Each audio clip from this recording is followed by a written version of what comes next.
Hello everyone and welcome back to another reading from Garrett's Swords and Such. Today we'll be reading item number SCP-080, Object Class Euclid. SCP-080 is to be contained in a 4 meter by 4 meter room with a smaller antechamber located on the south wall to provide researchers with access. On the north wall, with an observation room to be connected overlooking the main room through a window with thick blackout curtains that release only when the door to the observation room is closed. No attempt should be made to remove SCP-080 from this enclosure at any time. No more than one 7-watt incandescent light bulbs are to be illuminated in the main room at any time. Absolutely no devices capable of producing light should be brought into the room. Under no circumstances should anything be brought into SCP-80's containment room that has the ability to shroud, conceal, or otherwise hide SCP-80. Failure to adhere to this will result in disciplinary action. Description: it is unknown if SCP-80 has a physical mass or body, as all attempts to interact with it physically have failed and have met with adverse effects. See Experiment Log 82. Researchers and personnel have described seeing SCP-80 as various shadows and humanoid effigies, with the only common attribute being 2 smoking eyes. It has come to the attention of researchers that SCP-80 induces uncontrollable drowsiness upon anyone entering its chamber. After approximately 30 minutes, any person observing it will be forced into REM sleep and may suffer irreversible psychological damage. This effect occurs if SCP-80 is being observed from a separate room. See Incident 81. If at any time SCP-80 finds a way to hide itself, such as in a cupboard, under a bed, covered in a sheet, etc., it will disappear entirely. Additionally, if any light enters SCP-80's containment room with a greater luminescence than that produced by a standard children's nightlight, SCP-80 will instantly vanish. Both of these events are considered a containment breach by any personnel responsible, and any personnel responsible for this will be severely reprimanded and possibly reassigned. For all inquiries regarding the origin of SCP-80 and its procurement by the Foundation, please see attached. Addendum 80A. On 20, Dr. and his immediate staff have begun complaining of increasingly stressful dreams. As he has had the most interaction with SCP-80 thus far, it has been theorized that SCP-80 is somehow capable of some type of mimetic effect on nearby personnel, even if not being directly observed. Addendum 80B.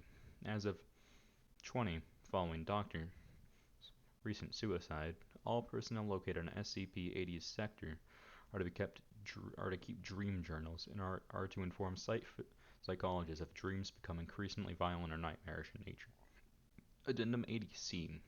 All staff are reminded that blackout curtains in the observation room will not release if the door is not closed, and that exposure time should not exceed 30 minutes for any reason.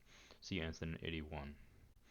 Addendum 80D. It has come to the attention of senior research staff that some researchers are unable to see SCP-80 and may be entirely immune to its effects. Any personnel that thinks they are incapable of perceiving SCP-80, please report to doctor for mandatory testing. Addendum 80E. It has been suggested following Incident 81 that D-Class personnel be fed to SCP-80 once per month in order to neutralize SCP-80's effect on the mental health of on-site personnel. 05 approved. Incident 81. On 20, a planned observation was conducted by 2 senior researchers. The researchers entered the observation room, and blackout curtains were released. Believing the room to be safely shielded from SCP-80's effects, as it had in the past, the researchers began observing SCP-80. Approximately 40 minutes after observation began, both researchers suddenly fell asleep. Upon their retrieval, it should be noted that following that incident, all on-site personnel that had reported suffering nightmares and feelings of unease had a good night's sleep and were generally in a more pleasant mood the following day. Note: all personnel are requested to stop referring to SCP-80 as the Boogeyman. Doctor. Well, thanks for watching. I don't know if you liked how I did redacted this time. In the previous video, I know I said redacted out each time there was a black box. This time I figured I'd leave it blank. I apologize for not speaking during the data expunge part, but I figured that's basically the same as redacted. So, yeah. Incident 81 wasn't really fully explained, as there was the data expunged and they didn't really say what happened.